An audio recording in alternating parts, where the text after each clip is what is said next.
The people of Pakistan were actually quite friendly to the U.S. before the drones started flying over. I mean, the people must be confused and confounded, and all we're doing is increasing radicalism against people who initially had no grievance with us. When the United States engages in war, it's inevitable that men, women, children, elderly, basically, civilians are being killed. Yes. That is not part, I think, of the kind of freedom that the United States represents. I think that's a deviation from our values. And in a country like the U.S. where people are very, very proud of their faith, their religious traditions, it's not compatible with that. Until something changes in whether we change the way we organize the anti-war movement, we remove it out of partisan politics entirely, until we narrow the focus of what the anti-war movement is supposed to be about, and we eliminate all the other litmus tests, so make it as broad-based as possible, there'll be no further progress. Hey, this is Dan Johnson. I'm the president of the Solutions Institute. We're talking with Angela Keaton. She's the director of operations at antiwar.com. This will be called Lessons of an Accidental Activist. And I want to talk with her. She's really a good friend of mine. I want to talk with her a little bit about what she's learned and what she can pass on to you guys in her, 15 years in activism now? Oh, you're kind. It's probably closer to 25. I tried. No, it's good. No, I started when I was very, very young. My old man took me to my first protest when I was 9. Okay, all right. So you've been very involved, and there's a lot of people who are going to be listening to this who haven't been involved and who really don't know a lot of things what to do. There'll also be some organizational leaders who will be listening to this, and so I want to get some very specific lessons out to them. But I want to really start on a broad note, kind of take us through how you got into what we'll define really broadly as activism, and then kind of what you did with it, kind of how your path has brought you to this point. Well, there's a few things. One, partly the way I grew up. To people who don't know very much about antiwar.com, antiwar.com is this is where I'm director of operations, is where I work, and it's a 7-day-a-week foreign policy website. It's nonpartisan and in many ways not ideological. We're basically anti-intervention, and we say that, of course, in the title. We do news and and editorials on on the issue, but one of the key things to build a coalition that's against war is that we do outreach to all the different ideologies. However, the trick is that, we're the staff, including myself, we're libertarians. So we're libertarian owned and operated. We don't try to push the libertarianism on people. And the reason partly why I ended up maybe here is when I was a little girl, my parents were philosophically libertarians, and, this is the kind of way that they thought about the world. And so I was politically active fairly early, and I didn't intend to do any of this full time or to become even an activist. But what had happened, though, is as I was going, kind of minding my own business in life and kind of going on a more bourgeois career track, Waco happened. And for some reason, then I was really young, and it made me very, very depressed. And then after that, I sort of kind of took a different direction, and that ultimately led me to, many years later, to antiwar.com.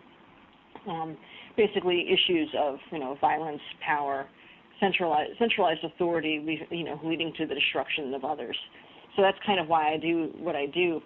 Activism is sort of broadly defined. I usually generally think of it in the bigger sense of where, you're actively changing ideas, whether it's policy analysis or getting something on the ballot, getting something off the ballot, getting legislation repealed, something that's substantial, something that has a fairly clear-cut end and a goal. Like last year when, Americans got together and said, no, we don't want to go into Syria, and we were at least able to hold it off for a little while. So those sorts of things are what I think of as activism. I mean, we generally do broadly define it, though, as whether it's petitioning or handing out information at events, holding teach-ins, holding any kind of forum on different political topics, signing up people to vote if that's your thing. There's lots of different things people can do that are defined as activism. I try to focus, for me, I think the best ways of focusing those is to find an area and really commit yourself to it and learn everything there is to learn about it. And speaking of areas, what is it, there's a lot of different things that you could have got involved in. What is it about the anti-war movement? This is just kind of a personal question, but what is it about the anti-war movement for you that got you so engaged and so concerned about something like the war? I mean, what is it about this particular issue that got you up off your seat? Well, what made me want to quit normal work and kind of really and take a direct career direction that I'm sure probably wasn't the best for my personal interests, but what it is like all the things the state does that are evil. The state does all sorts of evil things all the time. This is the worst one, though. This is where they steal money and they kill innocent civilians in faraway places, people that I've never met, people that I don't really know very much about, in places that I'll likely never see. They're being killed on my behalf, and it's supposedly for my freedom and supposedly to make my life better. Yet, as far as I can tell, my life is far worse and I live in a far riskier and more dangerous world because we have endless war, because this is what the U.S. does. The United States government is the biggest entity, the biggest war machine, probably certainly in the history of the world. For all we know, it could be in the history of the universe. We don't know. But that destructive force someone must speak out about it. And, if when activists say about, we talk about, power, force, coercion, fraud, all these things, have to do with the warfare state, the endless empire. So if of all the things that one can do, I think, stopping children from being torn up from killer robots called drones, I think that should be the starting point of any activism. So you talk about defining, I know I've talked with you about this a little bit before, you talk about defining activism more broadly. And can you go into a little bit more detail of what you mean by that? And just kind of for the purpose of this discussion, because we're all going to be talking quite a bit about activism here. Well, the activism is, we kind of joke about this a little bit within the libertarian community, and I'm sure this is true among all the different kinds of ideological people who might be listening to this, but people often, activism is getting on Twitter and making a scene or griping on Facebook. Or in the old days, sitting at Denny's, having roll call and bylaws and for a pretend little political party. It's activism in the sense that, and very broadly defined, but it isn't really actually, there's no goals, there's no structure, there's no end point, this is what it means to be complete, which makes it impossible to have metrics about it. You almost have to have some kind of metric to say, okay, we've accomplished X. Even if it's just, okay. That's what right. That's what I does power? Do the people in power have less power because of what you did? I guess it'd be the bigger question on that. So that's why and I've just been doing this so long that, I'm extremely tolerant because I work in a world full of people, meaning donors. In order to keep nonprofits going, in order to do what we do, we rely on donors. So you have to, be conciliatory. You have to take a broader and more generous view of people's behavior and their motives in order to do that. When you rely on donations, but when you're looking at things kind of coldly and clinically, you have to ask yourself, what have I done that has made that has achieved something toward my political end? And if that political end is for there to be less government, how does that happen? Specifically to libertarians, which would be different depending on what your ideological perspective is on. Libertarians can be all over the place on this. For example, the school voucher question. Well, you may have more school choice, but vouchers often mean also more government and regulation. So it's kind of a wash sometimes with your activism. Though, certainly that's activism, but it's just in the sense of, how has it come to achieve political aims? That could be a little trickier, but at least there's a clear goal. At least those things generally have clear goals.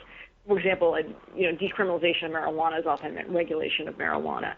So it's, that's certainly, a thing that you can do, and those are things that happen, and I certainly support that. But sometimes you ask yourself, though, I put this energy and effort toward something that involves more laws.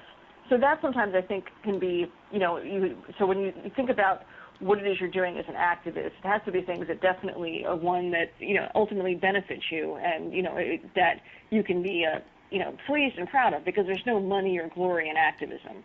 Anyone who does it for that or thinks they can become famous or make a living off of activism, I think would be quickly disabused of that, should be quickly disabused of that notion. So if I've got you right, then just to whittle it down to, I guess, a couple bullet points, that, you'd really, if you want to make change as an activist, you want to have an end point or an end goal. Okay, here's, whether it's a time limit or whatever, you want to have specific goals of what you want to change, and you want to have some sort of structure or some sort of scaffolding to work on or to work from. Yes, those are all important things if you want to, if you want to be successful. It's very, very difficult to do these things ad hoc. Mm-hmm. You know. Okay. Now, I know you and I chatted about this a little bit, but I thought it was really good when we went through specifically. There are a lot of organizations, there are a lot of movements that come into being, and they wither out just as quickly. They said they light up like a fire, and then they go away like they've been extinguished. And so for new movements, why do these new organizations, why do these new movements, in your experience from what you've learned, why do they fail? Several reasons. Trying to do too much too soon, but mostly there isn't a clearly defined mission statement, and within those missions, beneath that mission statement, there usually aren't 3 or 4 defined projects or efforts that, you know, would meet that mission's end, and then, you know, within those, you know, what are the mechanics of achieving those? Those things really need to be laid out if you want to be at least a conventionally successful activist. The other problems include, you know, sort of these things are built around cults of personality. My years in the libertarian movement, there'll be some bright, fresh face that comes in and stirs everything up, and then within a year or two, everyone's sick and tired of the person's shenanigans, and the person's organization, you know, will often fade behind that. And also, activism is hard. I mean, this kind of activism, to build organizations are hard. I mean, I don't believe in organizations just for the point of having, you know, more nonprofits or organizations. But you know, what I'm talking about ultimately is, like, you know, you have a cause and you have a specific goal, and it's going to be, we are doing this. This is 2 or 3 sentences about the hows and why, about why we're doing it, and then this is how we're doing it. And these things definitely need to be laid out, because if you're bringing in volunteers, you know, these are the activists you're bringing in, there needs to be things for these people to do, and in order to achieve these goals. Otherwise, you know, it's just, in other words, otherwise you're just people meeting and ultimately griping. Right. Okay. So just to recap on that, you've got those who do not define a set mission, those who do not define set projects and don't define endpoints of that project, and then those who take on too much at once that they can't handle as a movement. Right, way too much. I mean, people will try to come out with, we're going to do this, this, and this, and this. You don't have the money or resources to do this, this, and this, and this. But if you focus, you might be able to do this, and that's it's discipline. I mean, do you have an example of that you can point to, of someone who you can specifically say, okay, these people, in my experience, they overreached, or I overreached, that we can get an idea, an analogy of what it looks like in real life? In real life, I mean, it can be anything as simple as without trying to offend any friend. Well, I'll use an example of something a year ago. When a group of my fellow activists and I were drunk in a foreign country, we decided to come up with a jury nullification group. Well, we were drunk enough that it didn't occur to us to say, you know, don't we already have FIJA? FIJA works because it's, you know, it does one issue well, and it's pretty well defined. So we came up with drunk in this group that came up with a jury nullification group with a bunch of people, just because, you know, we felt enthusiastic, and people want to do things, and people like being in front of YouTube cameras and like seeing their names everywhere. And Just Us was the name of it. Faded literally by the 3rd round of emails by the time we returned home, because 1, we didn't have anything to distinguish us from FIJA. 2, we weren't really sure, you know, we were going to be educational, but we weren't going to sure what our issues were going to be, because everyone within that group also wants you to take positions on everything else. This is something that does happen with activists often. It's certainly true in the libertarian movement, though I'm fairly certain this is true of other ideological movements as well, that where people will, you know, well, you know, we're antiwar.com. What is antiwar.com's position on X, Y, or Z? You know, the gold standard, gay marriage, or any number of issues that don't necessarily pertain to that. This is also a problem of organizations too. If they don't have a focus, that's why mission statements and the plans, you know, the plans that you execute afterwards are so important, because otherwise you end up taking positions on many different things, and you tend up overreaching to other areas that are well outside the scope, and you can't build a coalition. the anti-war movement needs a coalition. We're not going to do it on mere libertarians. It needs the hard left. This means we're not going to sit and be discussing all of our economic theories all the time and not impose a lot of our strange cultural traditions to left. And also, too, we're working with the old right. You're working with people who, to the right of John Birch Society, who are also anti-war. Well, we're not necessarily need to push all of our cultural issues onto people on the right if we're trying to build a coalition to end the war. So these sorts of things, and those also will contribute to failure. I mean, when groups start taking on too many positions or going way far afoot from their original statement, it usually leads to disaster. They get spread too thin. There's never enough resources. Because, all of this, too, unless you're extremely, extremely rich, it's very hard to do many different issues at once or try many different things at once. So it's really about focus, discipline. Activists tend to lack discipline. A lot of people are drawn to activism to avoid conventional work. This will prove itself to be a problem. The anti-bourgeois aspects of activism are often a real reason why activism doesn't work. Okay. No, that's good. I really appreciate that, and I'm sure people who listen to this will as well. So what are the steps that, if someone wants to have a successful movement, what are some of the steps that you should take when someone new comes in? What should you do with that person, or how should you interact with that person? What are some of the steps you should take? You should talk to that person. Actually have a conversation. Oh, this is great. I'm glad you've signed up for X, Y, or Z. But what you want to say is that, hey, welcome to our organization. This is what we're about. Why are you interested? Not in a way like, what are you doing here, but more like, what drew you in? What issue made you interested in this organization, or what moves you about this issue? And talk to that person and find out what motivates the person you're speaking to, so you can find a good place for that person to do volunteer work, or to see if that person is a volunteer at all. The person just may be very, very important as a donor. And that's also, that is one of the best forms of activism, when someone writes you a check, because it allows you the time to get more done. That's what it does. It buys you time. It's essentially it. So if you can figure that out, if you can figure out what that person's role is going to be, it's going to have a much easier time, and the person will last longer.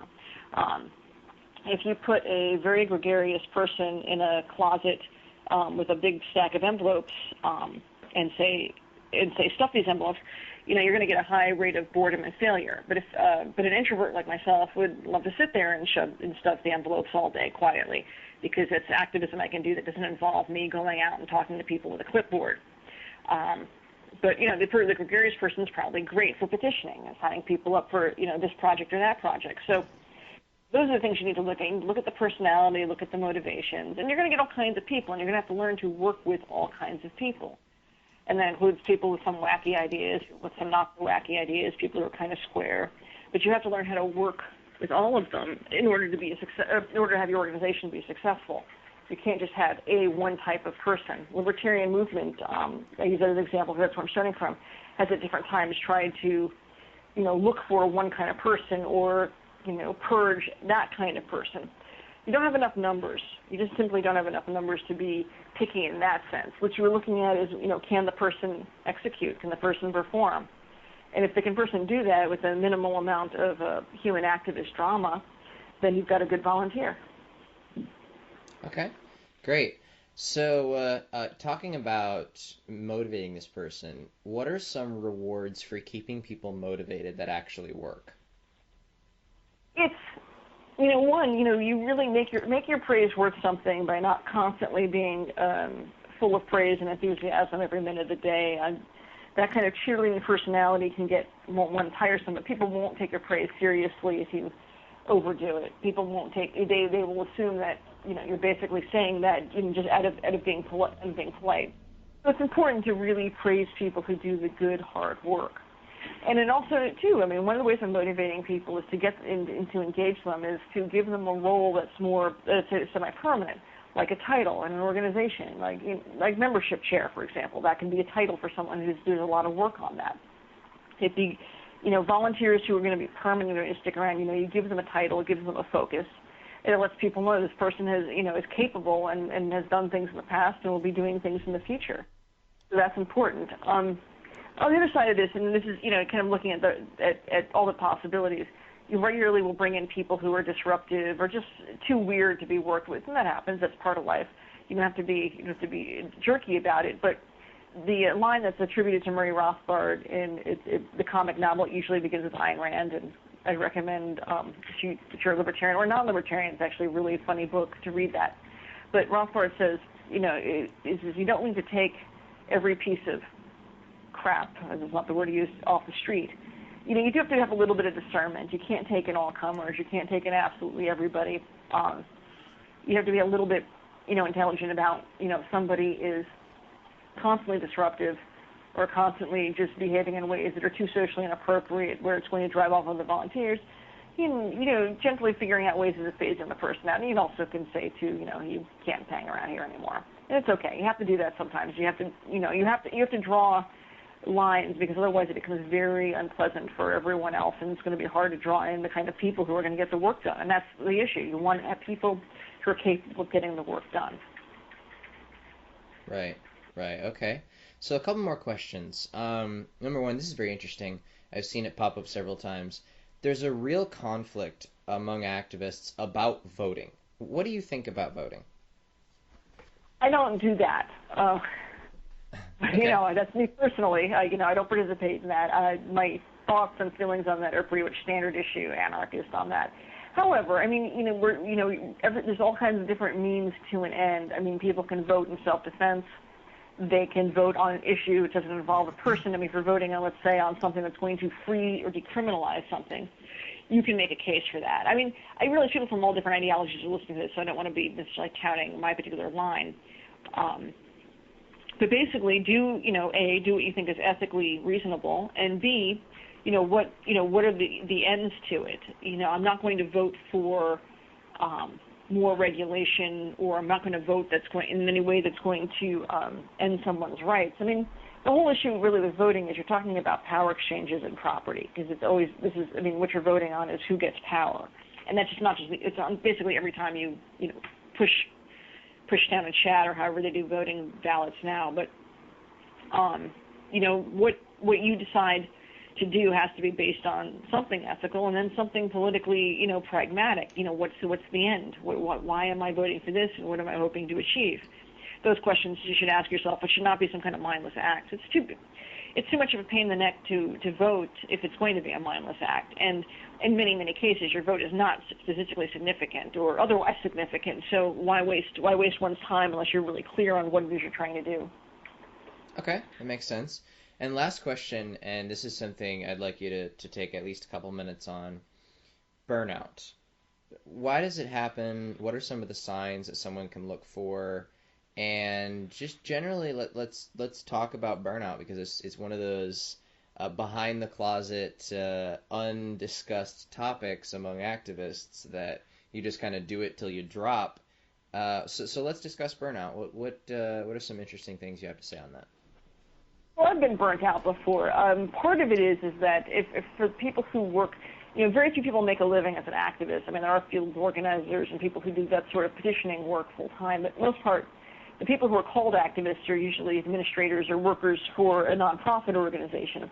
And those jobs are usually not 9 to 5. It's literally, in order to be effective, because there's not very much money, you have to do the job all the time. It means you get up and you're answering emails and you're doing that and you're talking to people and reading and doing research and asking people for money until you go to sleep. And you have to do that all week long, because there's usually not enough staff for you to break those things down. So the people within nonprofit organizations get burnt out very quickly, and often their best volunteers are also going to get burnt out, because there's just not enough there's not enough people doing the labor. Part of it is often not enough money, because one of the things that's the most important thing that these organizations do is fundraising, and a lot of people are just hesitant to do that. It can be really intimidating for people to ask for money and talking to strangers that way. And even though they're your donors and your readers, it's imposing. You may not feel like you know that person well enough to ask for money. So there's usually, if there's no money, it's harder to get more labor. It really is. It's very hard to get. Good volunteers, no matter how good they are not going to be able to replace certain aspects of the staff. as well as when they're dealing with specialized knowledge too. I mean, if you're dealing with unusual areas that require people to know quite a bit about areas that are somewhat obscure, it can be really hard. So all these reasons they contribute to the burnout. But I mean, some of the bigger reasons that contribute to burnout are if you're trying to fight for the peaceful overthrow of the United States government, that's a lot of work. Or if you're trying to end world empire by the United States government, that's a lot of work. I mean, there's usually no end date in sight. Like I used to think that I'd probably only be working in anti-war a few years because after all, this all has to collapse soon, right? Well, I've been at antiwar.com 6 years now, 6.5 years. Yeah. Right. So, because the projects are so large, that is one of the reasons why people feel they're overwhelmed. There's not a lot of reward. People are not very appreciative. And you're depending very much on the kindness of strangers, which can be very erratic and whimsical and mercurial. So, I get to places where I get frustrated, and also because the news cycle's been so heavy now, I'm going through a period of, where I'm examining burnout, where I probably need a break. And then part of it's just because as the day we're doing this, it's been several weeks into the great boogeyman of ISIS, as well as the Ebola hysteria, which has foreign policy implications because the U.S. sent troops as opposed to Cuba, who sent doctors. But, not that I want to be praising communist countries at any point in this conversation, but just as a note, those things create burnout. The insularity of the movements, it's all the same people all the time. The libertarian movement went through a big bump because of Ron Paul in 2007, but now it's quite a few years since 2007, and everyone's sick of each other again. So that leads to a certain atmosphere.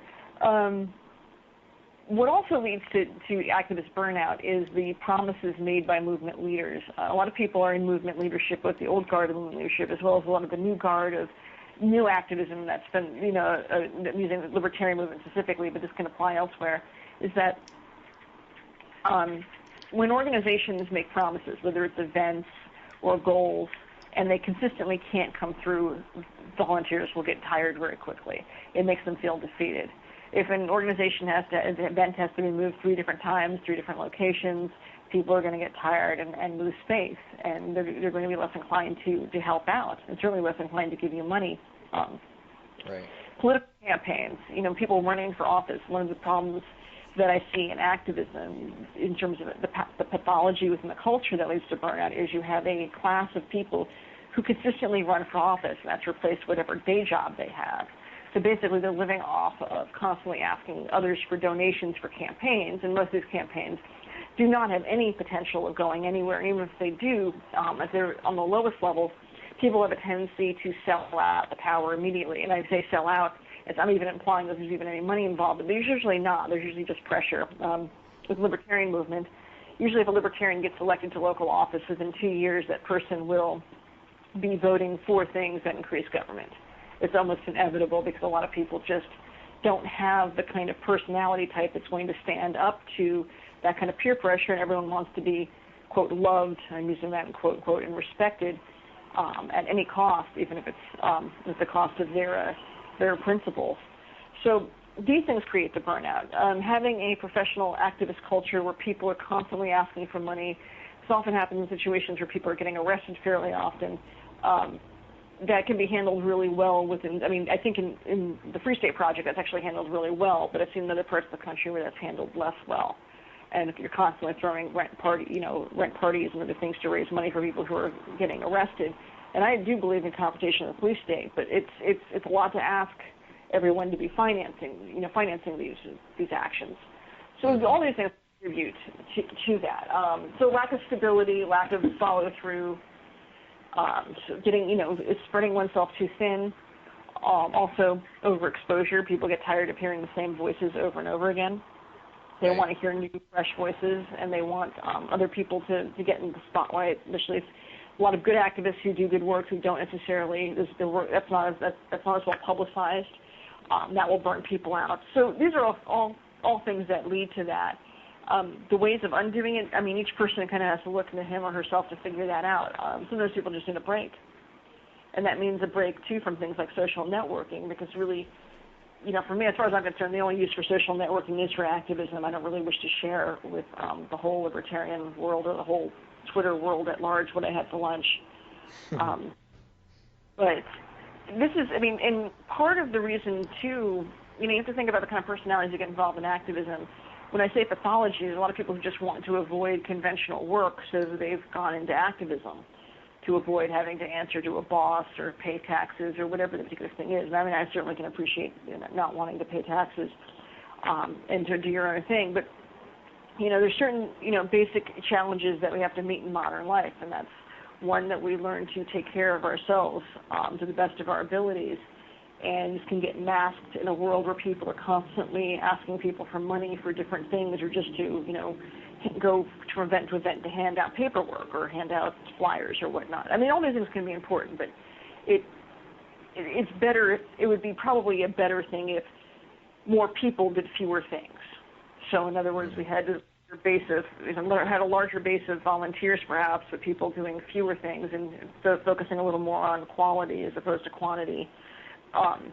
Not holding as many events. There's been kind of an explosion of events, and at least the libertarian movement anyway, where people want to you hear the same speakers over and over again, but high ticket prices to hear people you just heard 2 weeks ago at another event. It's exactly the same lineup.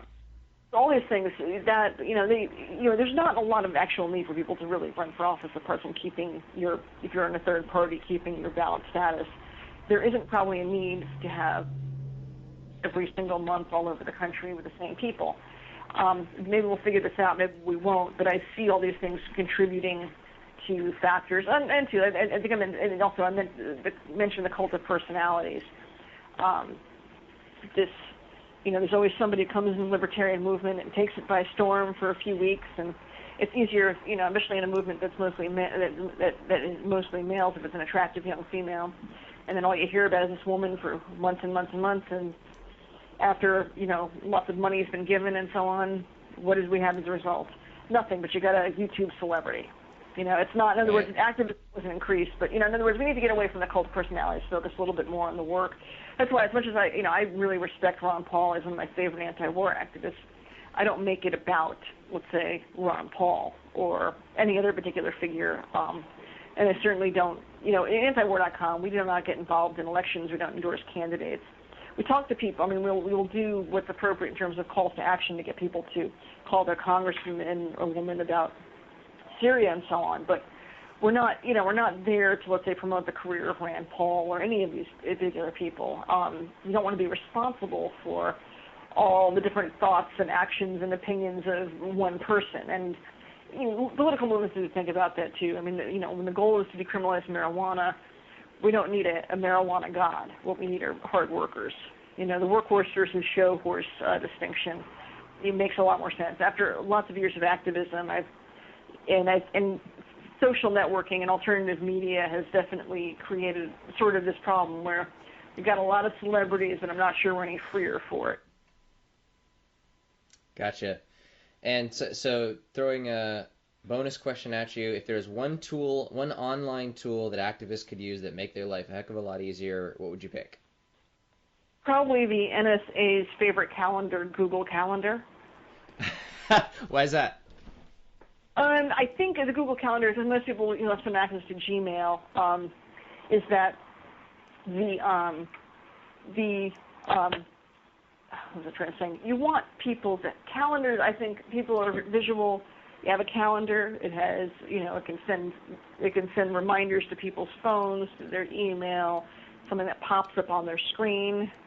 And it's, having these things like deadlines, having events available, letting people know when things are happening, having a regular schedule will make things happen better. It's just easier to do things that way. This is just the things that you would kind of do in the workplace that would make it successful are also the kind of things that, will help make your activism successful. Mm-hmm. Okay. No, I definitely hear you, and I really appreciate doing this interview with you. I really appreciate you coming on and chatting with us about this, and we'll be releasing it on the Solutions Institute website here shortly. I know the audio is a heck of a lot better this time than last time, so we'll definitely be able to hear it. And I thank you very much for kind of sharing the lessons you've learned so that people don't have to learn by their own experience, but can learn by the experience of others, so to speak. And people are always free to contact me at my email account at angela@antiwar.com, or call me at my office and talk about these things. Awesome. That sounds great. We'll put this up on YouTube. Thank you so much for joining the Solutions Institute interview. Thank you, Dan.